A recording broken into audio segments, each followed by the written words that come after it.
Ladies and gentlemen, welcome to the first of my videos where I'm going to be doing what some of the big YouTubers do, but apply it to Caw. And with that, welcome to the first of the BS Reviews. Yep, that's the name for it. This is my review of XWP Psychopath Season 3 from the 20th of May 2018, which, as some people may know, some may not, is my favourite CPV I've ever done. That may sound surprising to those who don't know, as you may think I'd choose a SummerSlam or WrestleMania, but no, actually. This CPV is actually my favourite I've ever done. But is it just bias, or is this show really as good as I think it is? Well, let's find out. The opening match is a match that would usually be saved for the main event, but with what's happening in the main event, I felt like it would be a great way to open the show. It's for the XWP World Heavyweight Championship as Mike House defends against Matteo. This all started on the SmackDown after WrestleMania 2, where Mike House interrupted Matteo during the first of Matteo's shoot promos that gotten properly over in the Caw community, because as a face, he wasn't really over. But anyway, Mike House interrupts, and the confrontation ends with Mike House hitting the tombstone on Matteo. They'd face off at Betrayal and Broken Bonds, with Matteo picking up the win in both. Mike House would then win the SmackDown Money in the Bank briefcase and cash in later on in the night on Vacant and win the championship. Finally, someone beats Vacant. But actually, the title was held up after a controversial finish, and Mike House was declared the champion after he said he cashed in. Matteo would become the #1 contender on an episode of SmackDown by defeating Alieus and DoggyDog. Would Mike finally get a win over Matteo? Will Matteo become a 3-time World Heavyweight Champion? Let's find out. The match starts with Mike House rushing at Matteo, who runs outside the ring. Mike continues to chase, but is taken down by Matteo, who works him over. A big flipping facebuster move by Matteo, which makes Mike House do a Navor. Matteo chokes out House before Mike starts to fight back, but is cut off with a super kick from Matteo. But there's a kick out from that. Mike comes back, big powerbomb and superplex from Mike. Matteo with a spine buster and a couple of knees to Mike's head before Mike House answers with a pile driver, which the game calls a mega driver. Mike goes for a dive outside the ring, but Matteo won't allow that to happen unpunished as he moves out the way and then sends Mike into the barricade. In fact, through the barricade. Mike fights back with a clothesline that turns Matteo inside out. Wonder what that made Matteo do. House up top and stopped by Matteo with a big superplex. Brainbuster attempt reversed. Mike unable to hit the tombstone. Matteo then hits the brainbuster, or he calls the mat buster, but there's a kick out from that. Matteo hits more big moves and one more of those face busters. The ref checks if Mike is okay, but Matteo won't stop. Matteo clears one of the announce tables at ringside, but it backfires as Mike sends Matteo through the announce table. The ref counts to 10, match is over, or is it? Brett Storm restarts the match, which, looking back, was kind of unnecessary. Matteo with a running dropkick into the corner, spinebuster and cocky clutch, but Mike escapes. Matteo hits a bossman slam. Matteo then says, "Screw it," and hits a Canadian destroyer on Mike House. Yup, Matteo flipped on his own accord, but there's a kick out. Matteo goes for a dive to the outside. "Here we go again," he says, but wait, he's caught into a tombstone on the floor, but there's still a kick out. That maybe should have been the finish. Mike goes for a deadlift powerbomb, but Matteo fights back, hits another mat buster, another kick out. Matteo is enraged at this point, exposes one of the turnbuckle pads, looks to send Mike into it, but is sent into it himself. Tombstone by Mike. Mike House retains the World Heavyweight title. An awesome match between these two. I give this one 4.5 stars. I don't give it 5 stars because there was a bit too much overbooking in the match. The double count out, the restart, the kick out, the tombstone on the floor, those are the biggest detractors from the match. But aside from that, it was an excellent way to start the show, probably the second best match of the night. As for the future of the world title, I'll go into that a little bit later. Coming up next, the Lionhearts explode as Vixx takes on Vandy. These two formed the Lionhearts back in early Season 2 when Vixx debuted in NXT, helping Vandy out in a feud with Sean Avery. They would end up having a pretty good feud with the Silver Brothers over the XWP and NXT tag titles. They would win the latter twice, as well as the XWP Dusty Classic in Season 2. However, they couldn't transition the success on NXT to the main roster, and Vixx would turn on Vandy following a loss to the tag champions Jacob Cass and Payne, leading to this match here. There's technical wrestling to start the contest, which leads to a standstill. They both taunt, but Vandy moves out of the way of the invisible bullet. Vixx then hits a clothesline, sending Vandy inside out. Misses a diving attack. Vandy hits a neck breaker and dives outside the ring. Vixx cuts Vandy off, works him over, including a calf crusher, which Vandy escapes. Vandy fights back with a dropkick into the ropes and a big fireman's carry slam. Springboard clothesline misses and Vixx hits a facebuster and suicide dive. Vandy with his own dive as well.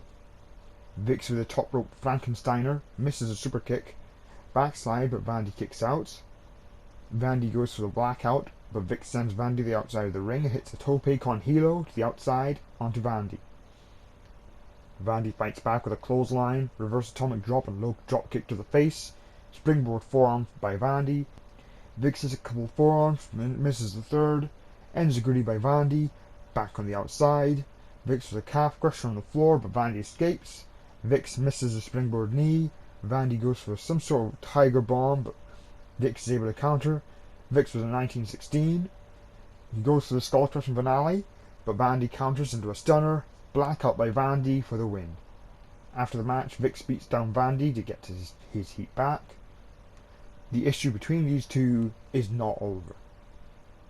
I give this one 3 3/4 stars. A really good match here, back and forth.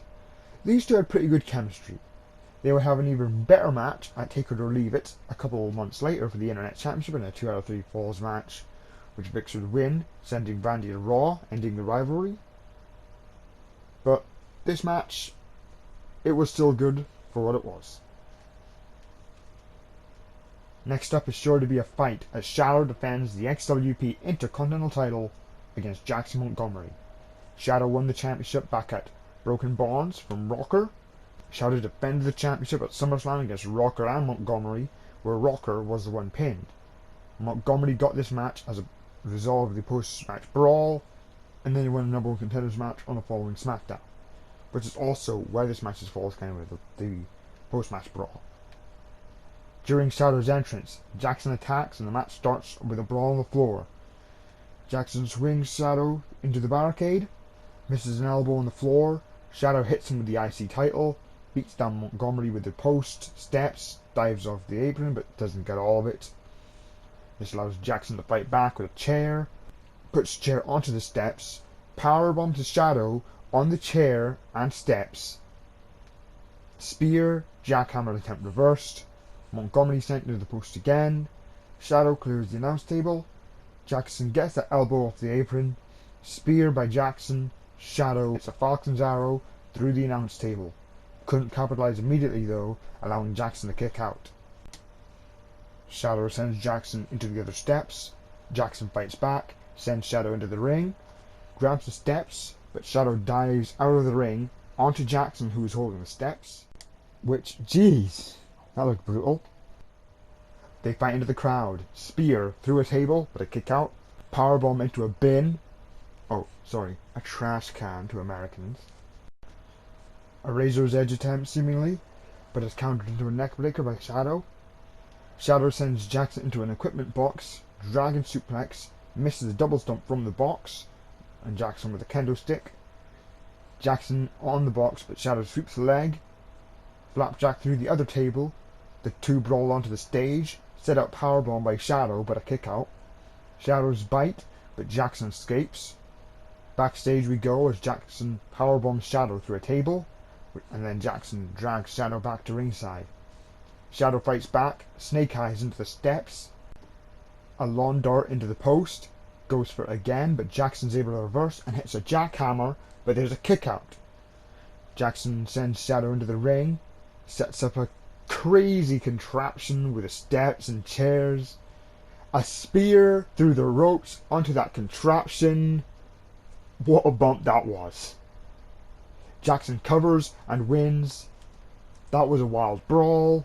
It got wilder. I give this one 4 stars. To some that may seem high, but I really enjoyed this for just how big of a brawl this was, and that finish was probably as violent as you can get in the game without going outside the box with thumbtacks or an exposed ring or floor. Jackson would go on to hold the championship until December's Take It or Leave It, where he would lose the championship to Max Mercury. Shadow would go on to win this season's Royal Rumble and then face the World Heavyweight Champion at WrestleMania. But I'll go into all that a little later. Up next is for the 6-man tag team titles. It's the Faces of Fear, AJ Carter, Benjamin Sullivan, and the Caretaker, defending against the Wolfpac, Rocky Crippler, Brandon Wolf, and Killer Kai. The Faces of Fear won the championships back at Picture Poison, defeating the ex-Bullet Club. They did defend the titles against the Wolfpac at SummerSlam, but after a best-of-3 series on the SmackDown after SummerSlam, which the Wolfpac won, a rematch was made with the Psychopath CPV. Rocky and AJ start the match with a lock-up and some technical wrestling, which is a bit surprising as obviously Rocky is more of a brawler. AJ throws the first strike with an uppercut. The FOF work on Rocky, who manages to avoid a frog splash from AJ and tags in Kai. Crossbody onto Carter. Unsure how much Rocky actually added to that move. Wolfpac beat down on Carter. Suplex power slam combo by Wolf and Kai, but a kick out. Carter fights back, gets the tag to Sullivan. Trio of Woe Cannonball by Sullivan. Kai gets the tag to Wolf, who hits a gut wrench powerbomb onto Sullivan. Lion Salt missed. Sullivan hits a series of forearms and elbows, and a clothesline is reversed into a swinging neckbreaker. Falcon Arrow by Wolf onto Sullivan. Carter is in now, who is all over Brandon, sending him to the outside of the ring. Fisherman Driver on the outside by Brandon. Carter fights back. AJ and Benjamin hit a total elimination onto Wolf. Sullivan sends Kai to the outside. Caretaker and Rocky Crippler both in. Caretaker hits a Ushigoroshi and double arm DDT, but Kai breaks up the pin. Carter is tagged in, but is hit with a ripcord clothesline by Rocky. Kai sends Benjamin to the steps, sends Caretaker into the barricade. Carter hits a GTS on a Rocky, but Kai breaks it up. Hits a swing and reverse STO. Crippler hits an air raid crash neckbreaker. Wolf hits a Fisherman Driver. Wolfpac win. This one wasn't that great. Wasn't bad, but not great. 2 stars is what I'm going to give this one. A below average match. The two teams would have a better final match at Survivor Series in a hardcore warfare match, which the Wolfpac would win. The Wolfpac would hold the titles until Take It or Leave It, where they would lose the belts to Bash Malone, Quincy DeMont, and Abigail.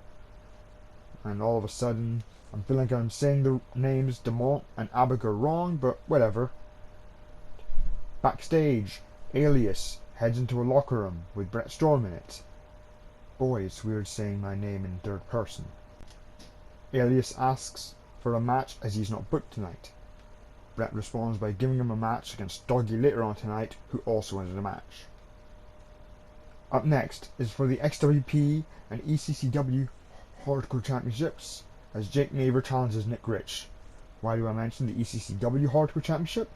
Well, at Worlds Collide 3, Nick Rich would win ECCW's Hardcore Championship while not actually being signed, and in its storyline, ECCW wasn't able to sign Nick, and he was keeping the title hostage in XWP. He called himself the King of Hardcore, I believe, in a promo. And so the ECCW Hardcore Championship would be contested in XWP for a few months, which brought along its 24/7 rule.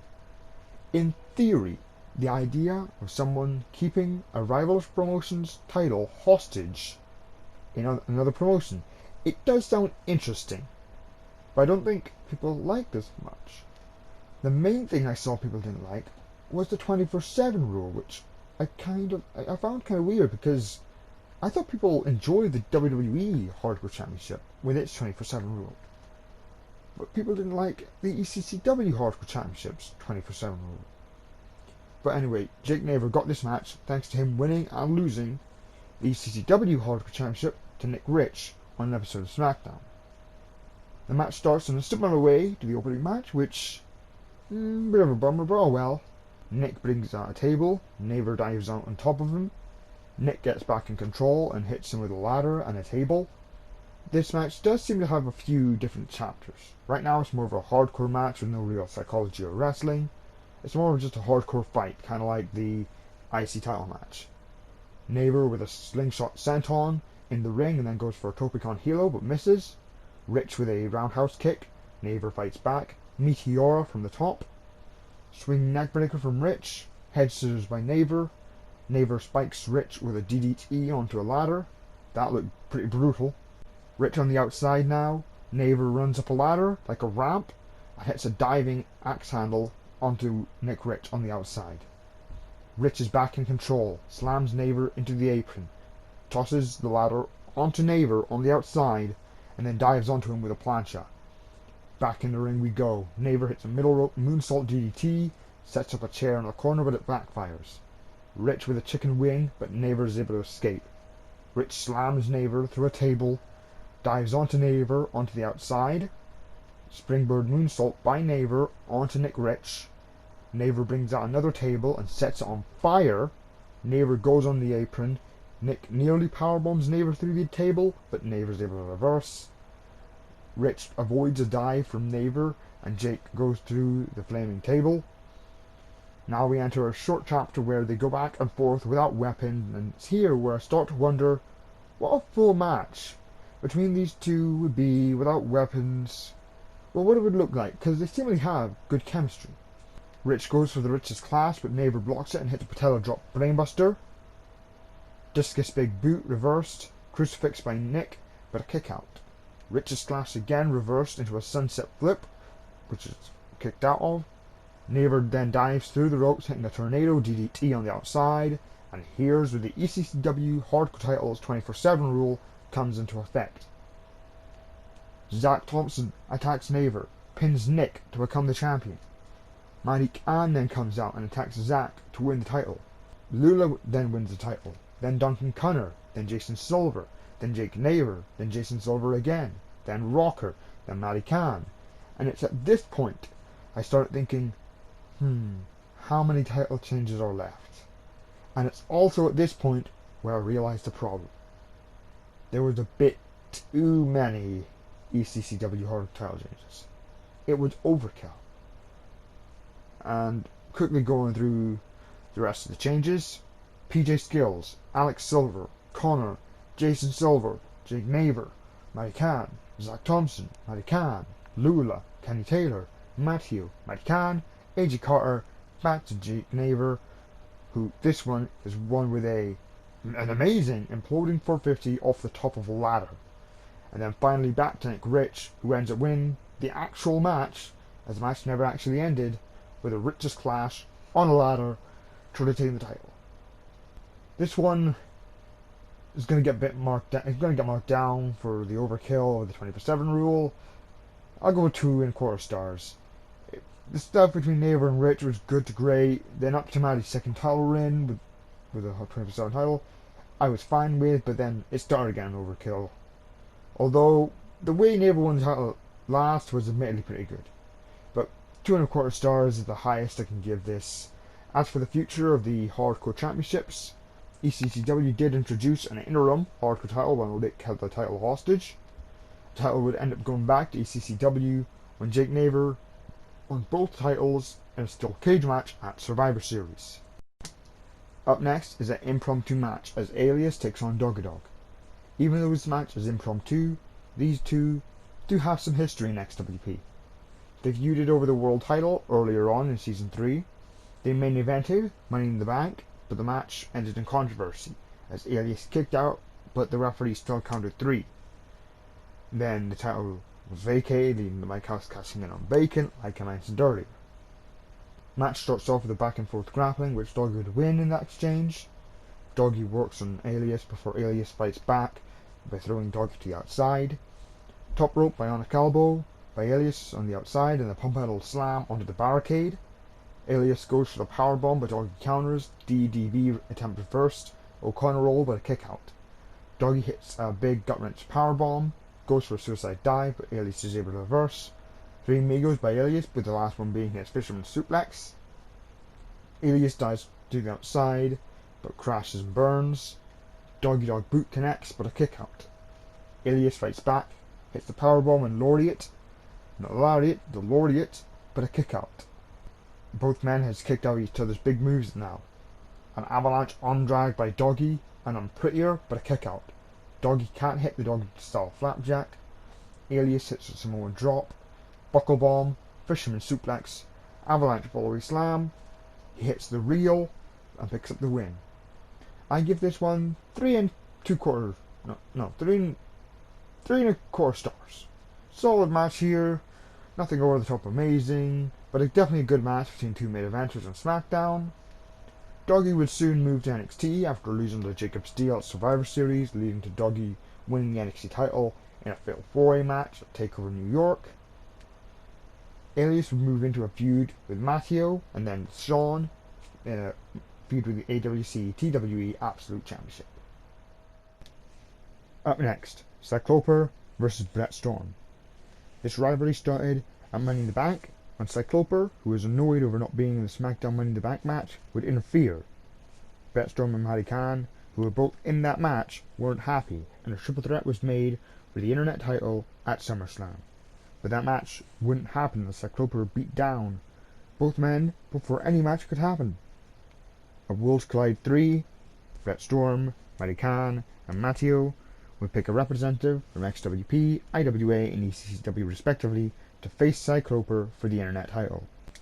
And in that match, ECCW's TKE would win the Internet title. At Royal Bash, Cycloper would eliminate Brett Storm and Angel Alexander to win the Royal Bash Gauntlet, which earned Cycloper a World Heavyweight title match against the champion at the Survivor Series CPV. Then Brett Storm would announce on the following episode of SmackDown if Cycloper lost to either Matty Khan on SmackDown or to him as Psychopath, Cycloper would lose his title shot. Cycloper would defeat Matty Khan on SmackDown, so this match here is a number one contender match to Mike House's World Heavyweight title. Match begins with Cycloper taunting Storm for Brett and intimidated. Storm goes for the attack, but Cycloper does not go down. Cycloper tells Storm to hit him harder, and finally Storm manages to knock Cycloper down and out of the ring. Suicide Dive is caught into a spinebuster by Cycloper. Cycloper works on Storm with several power moves like a military press slam and a pop-up power slam. Cycloper misses a middle rope splash, and Storm manages to pick Cycloper up for a spinebuster of his own. Massive spear by Storm, but only a 1. Frog splash, 1 count again. Storm then hits a springboard Stormbreaker, and that still gets a 1 count. Springboard clothesline caught by Cycloper, who throws Storm to the outside and sends him through the barricade. Cycloper clears the announce table. Storm connects the Suicide Dive. Tries to pick up Cycloper, but this time can't, and Storm gets chokeslammed by Cycloper through the announce table. Back in the ring, but Storm kicks out. Back to the outside, Storm with a top rope spear through the barricade. Storm stops the referee from counting to 10, but that ends up being his downfall, as Cycloper is back up and pulls Storm out of the ring and hits a chokeslam on the floor. Cyclone attempt is reversed. Storm misses the moonsault bicycle kick. Cycloper then hits 3 cyclones, with a third one being a deadlift cyclone. Cycloper wins in a hard-fought yet pretty brief match. This ain't a very long match, but I give it 3.5 stars. I really enjoyed the story of the match, the big little man match, even though Brett Storm isn't necessarily a small man. And there was a lot of action in a relatively small amount of time. Mike House would then come out and confront Cycloper.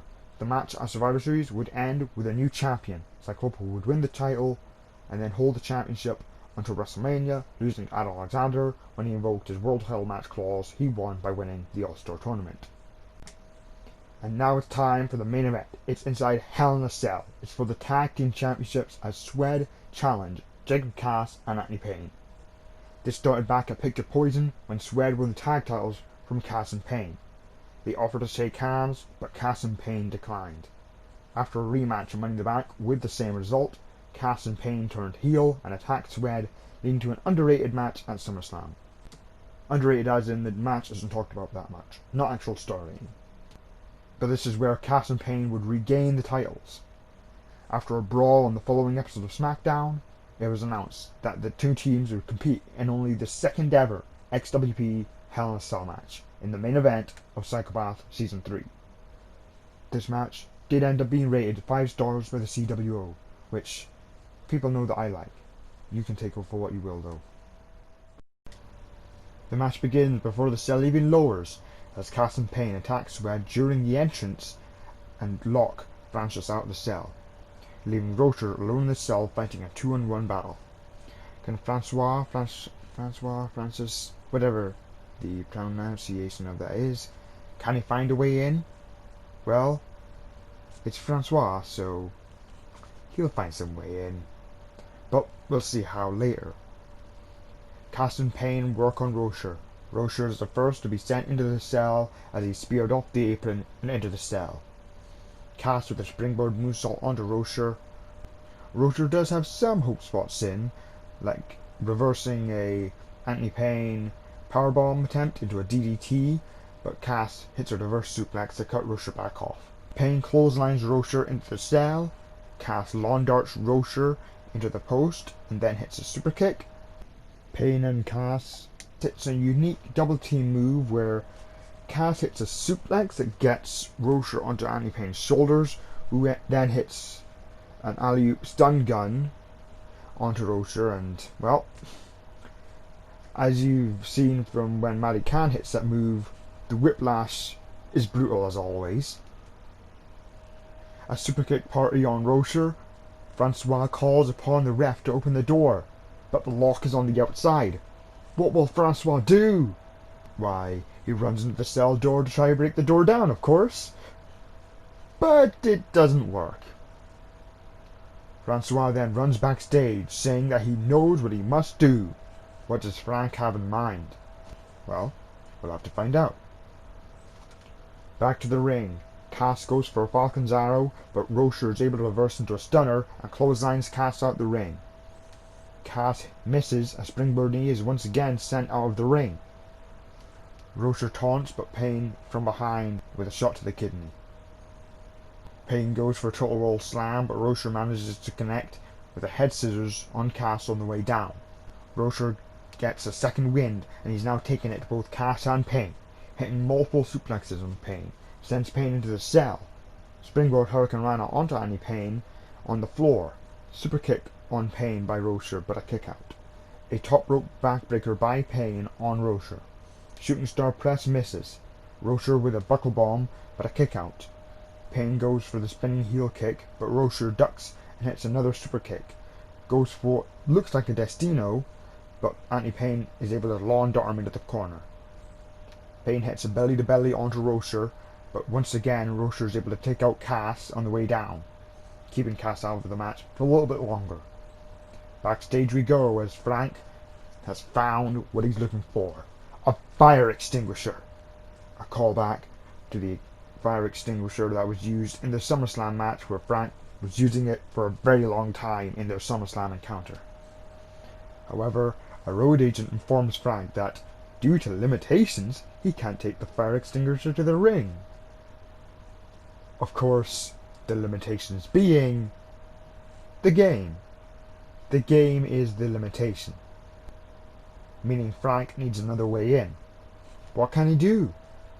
Back in the ring, Payne is back in control. Tree of Woe dropkick. Rocher is able to fight back. Another buckle bomb. Rocher hits a corkscrew shooting star press, but Cass comes back in, and Rocher can't capitalize. Rocher and Cass start fighting outside the ring, using the style to their advantage. Back in the ring, Rocher goes for a Samoan driver, but Cass is able to reverse into a Skywalker, Seth Walker, whatever that move is called. Cass misses the frog splash. Francois climbs to the top of the cell and hits a senton on the roof and breaks the cell, and he's finally in. Francois has a house of fire on Cass and Payne. Tombstone pile driver onto Payne. Cass comes in and boots Frank out. And now all 4 men are fighting here. Cass with Frank, Payne with Rocher. Payne with a Falcon's Arrow onto Rocher and hits him with a chair. Frank goes for a head scissors, but Cass reverses into a tombstone pile driver, but a kick out. Cass sends Frank outside the ring. Rocher powerbombs Payne. Cass boots Frank's head into the post, taking Frank out of the match once again, and this time for good. As now, Payne sends Rocher back inside the ring, superkick by Payne onto Rocher, frog splash by Cass, the champions retain the titles, but no rest for the wicked, as Rebellion, David Mill and Dustin Martinez attack Cass and Payne to end the show.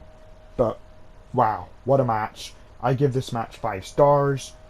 There's just so much to this match, and unlike the opener where some of the stuff wasn't needed, all the things in this match just add to the match instead of detract from it. What a match. As for the future of those involved, SWED would end up being the first opponents for Quince DeMont and Abigail on the main roster, while Jacob Cassidy and Payne would lose the titles to Rebellion the next month at Nightmares, which would start the storyline where Cass and Payne would reignite their feud, which would end at WrestleMania 3 with Anthony Payne winning a last man standing match against Jacob Cass, which ended a storyline 2 years in the making, as they started as rivals, then they became teammates, then back to rivals. I'm really happy with how the whole Cass vs Payne storyline ended up, as it originally wasn't meant to be. I forgot who gave me the idea of Cass and Payne teaming up, as it was a number of years ago. I don't really remember, but I do know that they were not meant to team up originally. But I sure am happy that they did, and this match is just the tip of the iceberg on that. My grade for the show is, well, the notes say that the script here says A-, but other shows I've written the script for, those are better shows. So I'll go ahead and knock this down to a B+. B+ grade for this. There are a few things on this show that aren't good. The hardcore title overbooking, the 6-man tag title match was meh, but everything else was good to great. We've got Cycloper vs Storm, which had a great story. Alieus vs Doggy was a solid match. Jackson vs Shadow was a great brawl, a great fight. Vixx vs Vandy was a great back and forth match. Matteo vs Mike House for the world title was an awesome opener. And the main event, 5 stars indeed. There's a reason this CPV is my personal favourite that I've done, in terms of just recording it all, my favourite. It's not just bias, it truly was a great CPV. Thank you for watching. This is the first of many CPVs I'll review, and on the next show, on the next review, I feel like some IWA is what I want to watch. I feel like watching some IWA.